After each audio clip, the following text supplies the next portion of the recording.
आकाशवाणी भोपाल से प्रस्तुत हैं प्रादेशिक समाचार।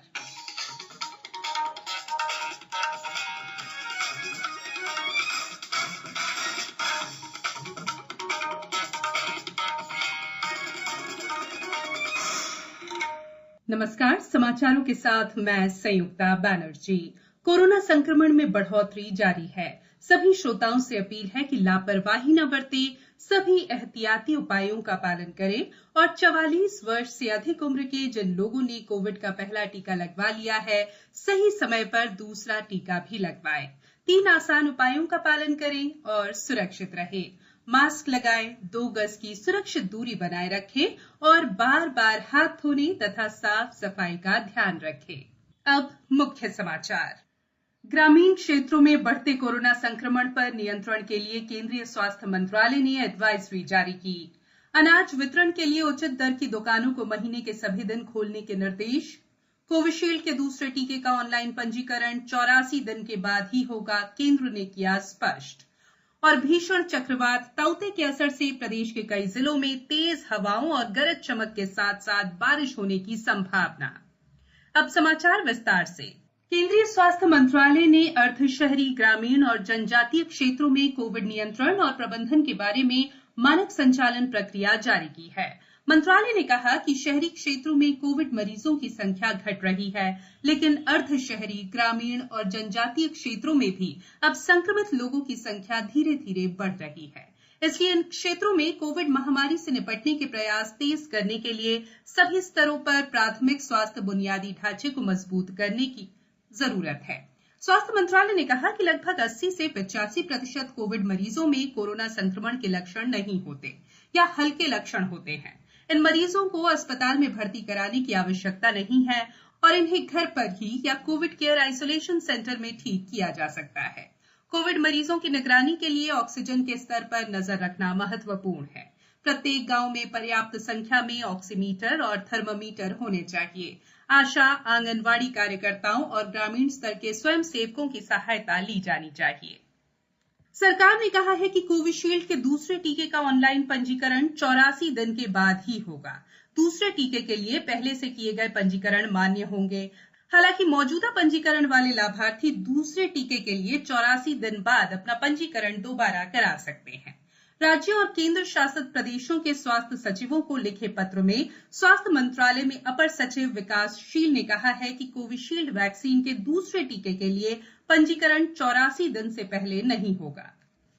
केंद्र स्वास्थ्य मंत्रालय ने आज कहा कि केंद्र ने अब तक राज्यों और केंद्र शासित प्रदेशों को 20 करोड़ से अधिक वैक्सीन निःशुल्क उपलब्ध कराई है। राज्यों और केंद्र शासित प्रदेशों के पास 1 करोड़ 84 लाख से अधिक कोविड वैक्सीन अब भी उपलब्ध है। करीब 51 लाख वैक्सीन अगले 3 दिन में राज्यों और केंद्र शासित प्रदेशों को भेज दी जाएगी।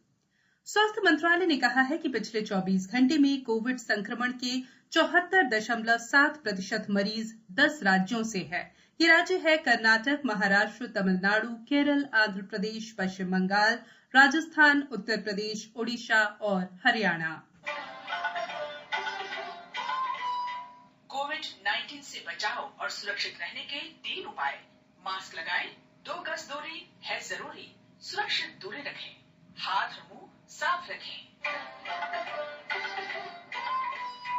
सरकार ने लॉकडाउन के कारण राज्यों और केंद्र शासित प्रदेशों से यह सुनिश्चित करने का आग्रह किया है कि नियमित बाजार खुलने के प्रतिबंधित समय से उचित दर की दुकानों को छूट दी जाए। खाद्य और सार्वजनिक वितरण विभाग ने सभी राज्यों और केंद्र शासित प्रदेशों को परामर्श जारी किया है कि उचित दर की दुकानों को महीने के सभी दिन खोला जाए और दिन भर लाभार्थियों को अनाज वितरित किया जाए। मंत्रालय ने कहा कि इससे कोविड नियमों का समुचित पालन करते हुए सभी लाभार्थी सुरक्षित और समयबद्ध ढंग से प्रधानमंत्री गरीब कल्याण अन्न योजना के तीसरे चरण में अनाज ले सकेंगे। केंद्र ने पिछले महीने मई और जून के दौरान इस योजना के तीसरे चरण के तहत लगभग 80 करोड़ लोगों को निःशुल्क अनाज उपलब्ध कराने की घोषणा की थी। प्रधानमंत्री गरीब कल्याण अन्न योजना के तहत केंद्र प्रत्येक व्यक्ति को प्रति माह 5 किलोग्राम अनाज निःशुल्क उपलब्ध करा रहा है। प्रदेश के कई जिलों में कोरोना कर्फ्यू की अवधि बढ़ाई गई है। भोपाल में अब 24 मई तक कोरोना कर्फ्यू बढ़ा दिया गया है। छतरपुर और सतना जिले में 23 मई तक, गुना, बड़वानी, खरगोन, हरदा, सिंगरौली और छिंदवाड़ा में 24 मई, नरसिंहपुर में 25 मई तक, डिंडौरी में 27 मई, देवास 30 मई, रायसेन, विदिशा, रीवा, आगर मालवा और उमरिया जिले में 31 मई तक कोरोना कर्फ्यू बढ़ाया गया है। अब बात मौसम की। मौसम विभाग ने कहा है कि भीषण चक्रवात ताउते के अगले 24 घंटे में और तेज होने की संभावना है। चक्रवात कल शाम तक गुजरात तट पर पहुंच जाएगा और मंगलवार को सुबह पोरबंदर और महुआ से होते हुए गुजरात तट पार कर जाएगा। चक्रवात ताउते के असर से प्रदेश में अगले 24 घंटों के दौरान तेज हवाओं और गरज चमक के साथ साथ बारिश होने की संभावना है। मौसम विभाग ने भोपाल, इंदौर, होशंगाबाद, उज्जैन संभागों में गरज चमक के साथ बारिश होने का अनुमान जताया है। वहीं जबलपुर, ग्वालियर, गुना, शिवपुरी, छिंदवाड़ा, सिवनी, बालाघाट, शहडोल, उमरिया, पन्ना, दमोह और टीकमगढ़ में भी बारिश की संभावना जताई गई है। अब कुछ समाचार संक्षेप में। सरकार ने कहा है कि कोरोना महामारी की स्थिति में दबाव झेल रहे बच्चों की जानकारी, उनकी तस्वीरें और संपर्क सोशल मीडिया पर साझा नहीं किया जाना चाहिए। कानून के अनुसार उनकी पहचान सार्वजनिक नहीं की जानी चाहिए। प्रदेश सरकार ने ब्लैक फंगस के इलाज के लिए भोपाल, जबलपुर, ग्वालियर, इंदौर और रीवा के 5 मेडिकल कॉलेज में विशेष वार्ड बनाने का फैसला किया है। सतना सांसद गणेश सिंह ने कहा है कि समुद्री चक्रवात के प्रभाव से बचने के लिए केंद्र गेहूं खरीदी केंद्रों पर सुरक्षा की व्यवस्था करे। मंदसौर जिले में आज दोपहर ताउते तूफान का असर देखने को मिला। जिले के कई इलाकों में तेज हवाओं के साथ जमकर बारिश हुई। अचानक हुई बारिश से लोगों को उमस भरी गर्मी से राहत मिली। नीमच में भी आज तेज हवा के साथ बारिश हुई। गुजरात के तटीय क्षेत्रों में 17 और 18 मई को तूफान आने की चेतावनी के कारण 3 ट्रेनें निरस्त कर दी गई है। पश्चिम मध्य रेल के जबलपुर और रीवा स्टेशनों से प्रारंभ होने वाली गाड़ियों को निरस्त करने का निर्णय लिया गया है। शिवपुरी जिले में आज पोहरी के आदिवासी बहुल नया गांव क्षेत्रों में काढ़ा वितरण किया गया और रायसेन में भोपाल संभागायुक्त कवींद्र कियावत ने नोडल अधिकारियों की बैठक में सांची विकासखंड सहित जिले में किल कोरोना अभियान की समीक्षा की। अंत में बुलेटिन के मुख्य समाचार एक बार फिर। ग्रामीण क्षेत्रों में बढ़ते कोरोना संक्रमण पर नियंत्रण के लिए केंद्रीय स्वास्थ्य मंत्रालय ने एडवाइजरी जारी की। अनाज वितरण के लिए उचित दर की दुकानों को महीने के सभी दिन खोलने के निर्देश। कोविशील्ड के दूसरे टीके का ऑनलाइन पंजीकरण 84 दिन के बाद ही होगा, केंद्र ने किया स्पष्ट।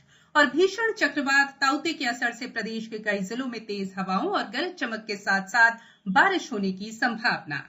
इस बुलेटिन में फिलहाल इतना ही। बुलेटिन के अंत में एक अपील, मास्क और 2 गज की दूरी, हाथ धोना भी है जरूरी। नमस्कार।